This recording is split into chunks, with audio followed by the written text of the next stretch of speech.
Hey there, welcome to Extra Healthy-ish, the big sister podcast to Healthy-ish. Both podcasts are from Body+Soul, and I'm your host, Felicity Harley. Chances are, if you press download on this ep, you have probably had COVID. I hope you're feeling better. I hope you have recovered and are feeling extra healthy-ish. Well, considering so many of us have had the virus, I wanted to give you all the expert info on how to, when to, or not to work out after the virus. Today, via Zoom, of course, I'm chatting with Adala Bolto. She's a PT and the woman behind the successful female-only franchise Zadi. Well, she's going to talk us through it and also share her own COVID journey and how she returned to fitness. And yes, she did struggle.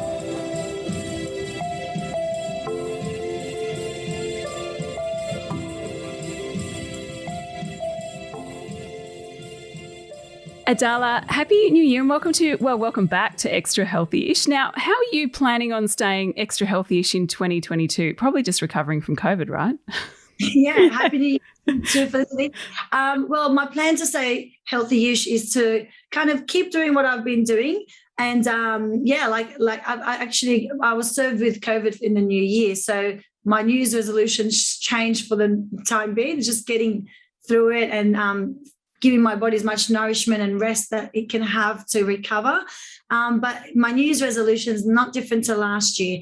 It's always making it the best year possible. And whatever I can control, I try and check in every day on what is it that I can do better. That's always been my thing. It's never one specific thing. So, yeah, checking in, what can I do better, and doing it again the next day. I like that. And listeners, she's got a lovely quote behind her. If you on Zoom, I'm interviewing her by Zoom and it says, "Get shit done." I like that. That's a motto that's a New Year's resolution, right?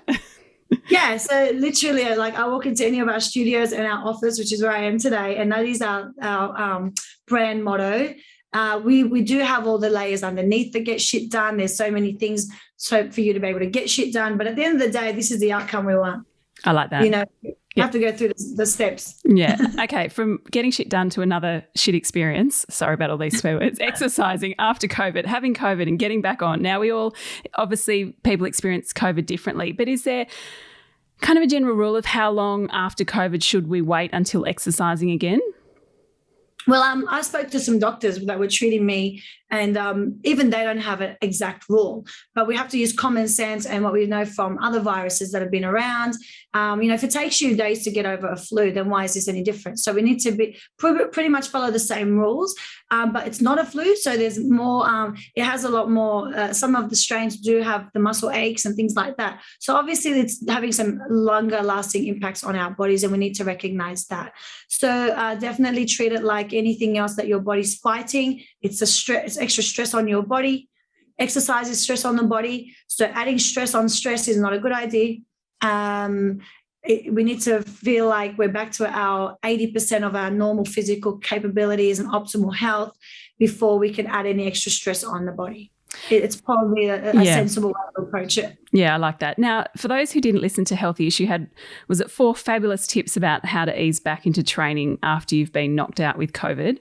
Can you share these with us? So COVID, or even after you've been away on holidays, so easing back into exercise, you just got to modify your intensity and frequency and time and type of exercise. So we follow the FIT principle as Zadi when we try and increase all of that to get your fitness results.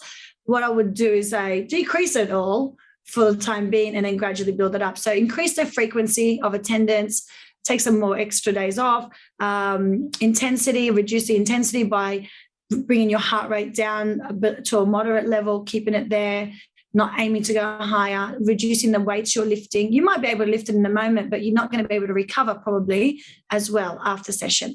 And the time, shorter workouts. So if you're normally training for 40 minutes, you smashed after 20, listen to your body, stop.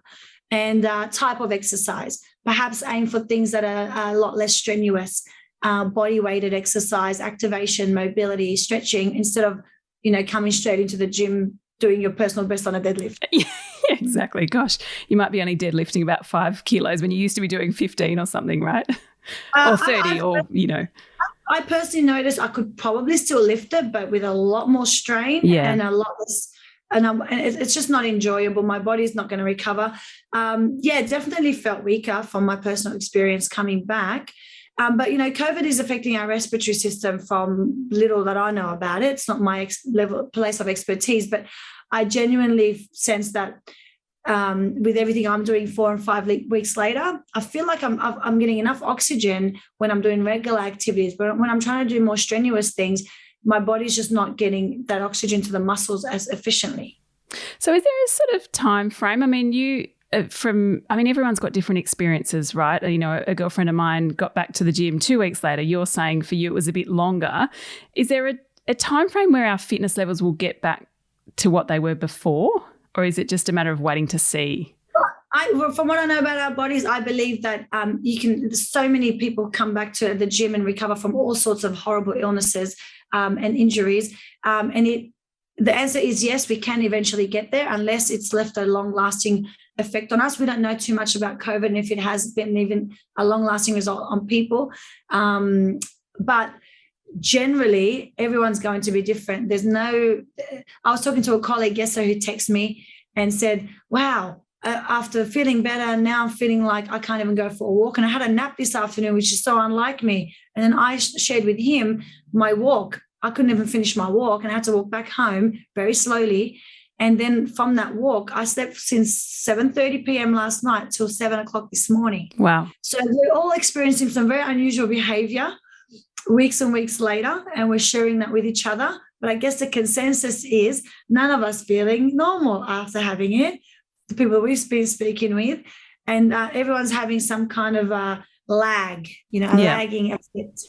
Well, tell us about your COVID experience. Tell us about actually having COVID. What did you do to ease your symptoms? And I mean, I'm assuming you didn't work out. You just lay in bed or?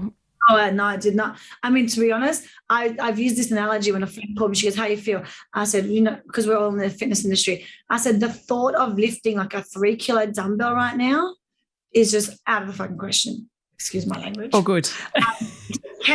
Couldn't do it. That's how I was feeling. I wouldn't be able to do that. Like I found it hard holding a phone conversation with somebody. That felt strenuous because I'm obviously trying to, You've got a business. Yeah. It was just it sort of, for me, it knocked me out. And the best remedy was sleep, water. I didn't lose my appetite, so I just ate so much fruit. I had so many vitamins and zinc and all the things you want to do. But for me, my body was craving all those things, which was helpful, I guess. But yeah, definitely it was rest and staying MIA. Parts of it was peaceful. Yes, nice. I have heard that. People are enjoying just being able to, not even answer emails, not really talk to anyone and just say, I've got COVID, leave me alone.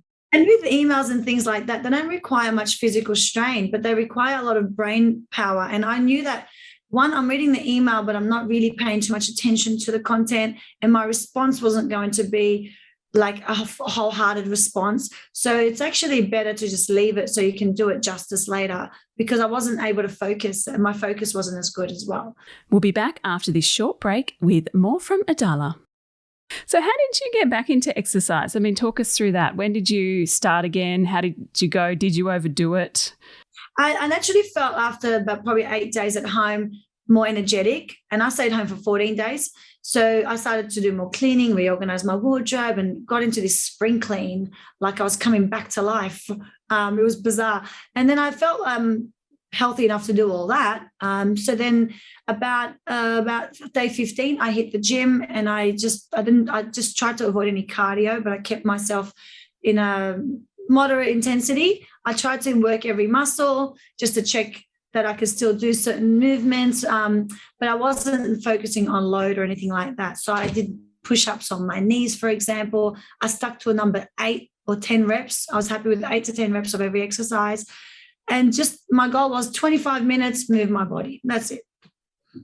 And I got through it. And then I did feel the muscle aching the next day because I had such a big, long time off.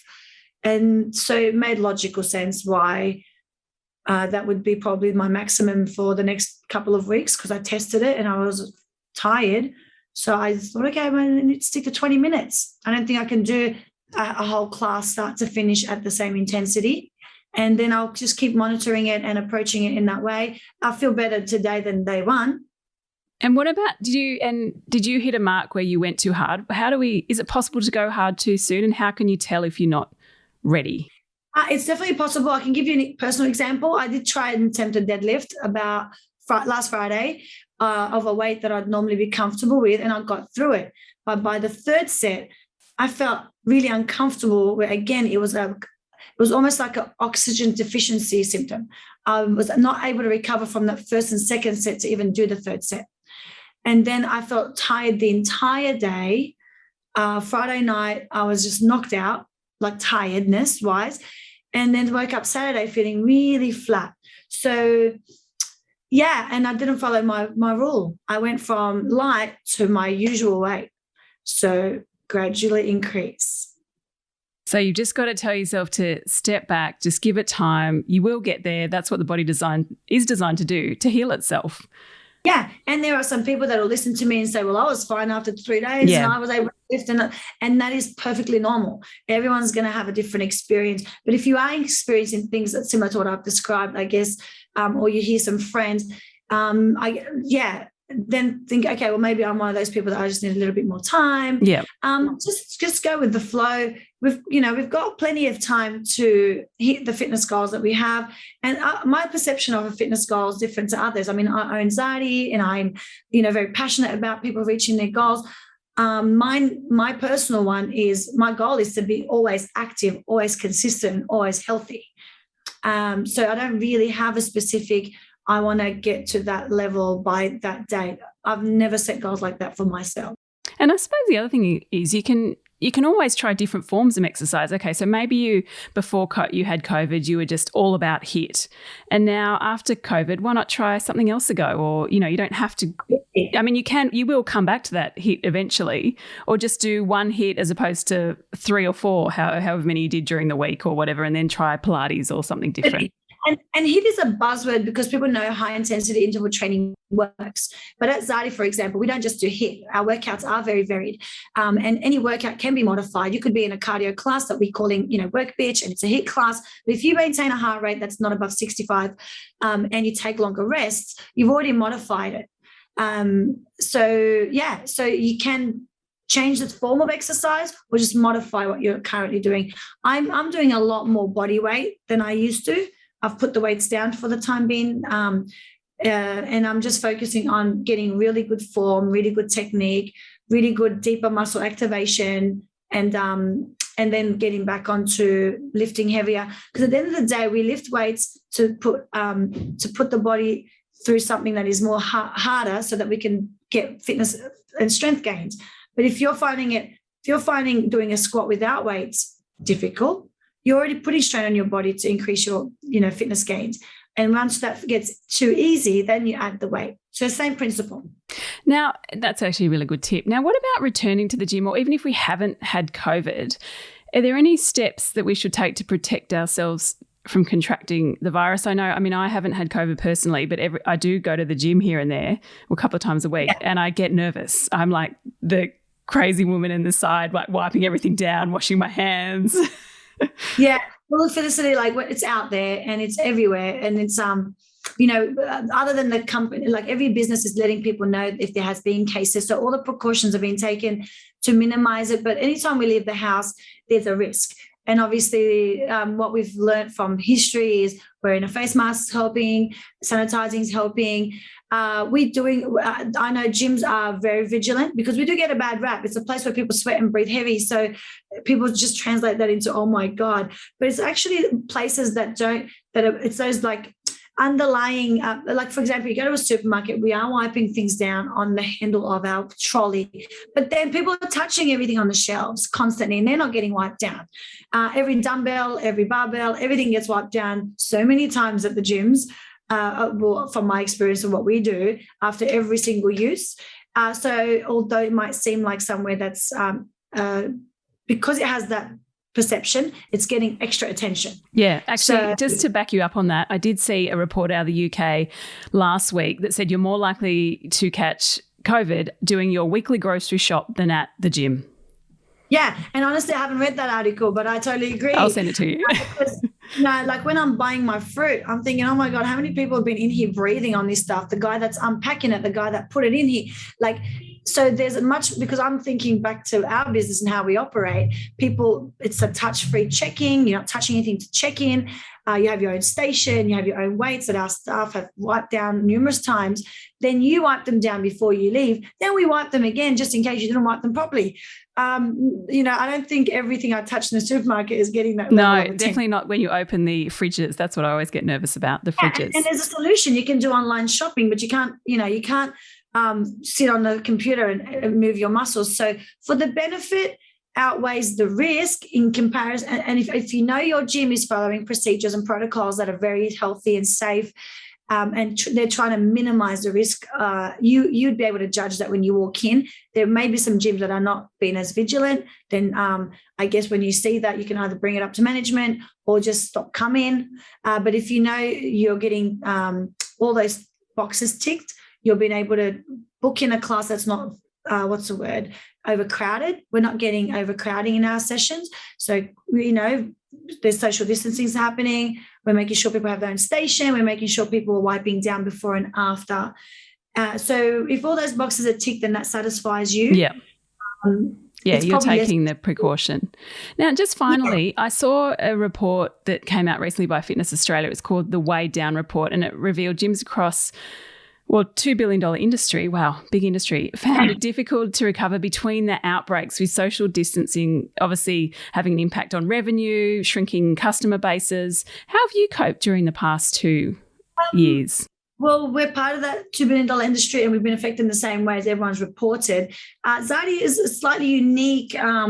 Once consumers get their confidence back, it's slightly unique in a way that we already priced our membership and our business model to cater to 20 odd people in a session. It's not a facility that relies on throwing as many people as possible. But even though that is the case, we've still, people are either at the moment in New South Wales, for example, where my studios are, people are either had COVID, have someone that is in close contact, so they're not out and about anymore. So we're just having less attendance due to that. And also we're, just when we start to get those busy months and a lot of people sign up to a membership, then we have another wave. So it's been a roller coaster, and I can't use any other analogy. Yeah. It's teaching us a lot about our business models. It's making us go back to the drawing board a lot more frequently. We're having to evolve. And now we're treating it like this is what we have to live with. Our business model needs to be smart enough to cope with that. Yeah. So we're putting it on that rather than, if only things can go back to normal. That's just not an option. We need to cater to a consumer that's willing to pay a reasonable amount of money for a very high level service that's going to have, the precautions in place always, where there's not overcrowding. We're able to have enough staff on to deliver the right product safely, to keep our gyms hygienic and safe and sanitized. Another cost that, we just added those costs as a norm now. Yeah. Actually, what I thought was also interesting is this report said that online hasn't been as successful as many people hoped. I mean, it is successful and there is a place for it, but nothing replaces the real thing in person. So, yeah, online is a different product. It's like comparing coffee and, that's a terrible analogy. I don't know where I was going with that one. It's all right. Well, you mean to say instant with the real thing or something? Yeah, like they're two separate things. So it has its place. Some of our customers that use the studio did jump online. They did it on the compromise that it was us that were online. They didn't go and download an app, and I'm not going to mention the popular ones out there. They were like, hey, are you Zadi girls going to be online? Because really what they want, Felicity, is they want to see my team. Yeah. I want to connect with the members that they're familiar with in their sessions. And we did a Zoom just like this. And then they were able to see each other and communicate, because it's all about the community. So whether we took that community online or offline, that's what we were all wanting. And but jumping on an app where you don't know the community, you're not connected to them, you've never spoken to those trainers, it's a whole different experience and product. Yeah, actually that's a good point, because you're buying into the business when you go to a more boutique gym, aren't you, and what they offer, and you want the people and you do build a relationship with them. Me as a founder of Zadi, I don't feel like there's anything more important in my business then the community are building this office that then filters onto the franchisees, that then filters onto their team, and that filters onto their members. We're all part of this like community. We can talk about things that we can relate to. You can do a work bitch class, in Melbourne one day, and I'll be here in Sydney, and we can talk about it. That's what we have in common. The experience is identical, and we all love the experience and the vibe. And then you can, and I've seen that with other brands.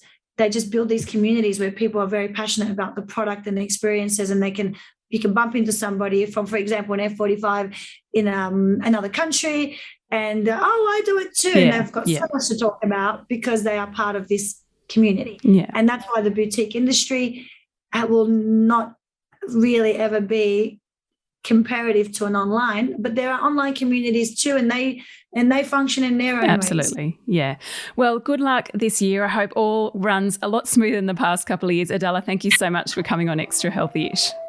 Thank you for the well wishes. We'll do our best, and thanks for having me. Hope you enjoyed this chat with Adala. I mean, she is living proof. You've just got to take it easy. So rest, recover, and look after yourself. If you want more fitness tips, make sure you download other episodes of Extra Healthy-ish or Healthy-ish. That one we drop every day, Monday to Friday. Extra Healthy-ish, as you know, this podcast you're listening to, we drop a new episode every morning, Monday to Thursday. For more info, head to bodyandsoul.com.au, or you can join the conversation via Body and Soul on Instagram or Facebook. Thanks again for tuning in, and if you have a moment, we'd be so grateful if you could rate, review and subscribe to this podcast. And until tomorrow, stay extra healthy-ish.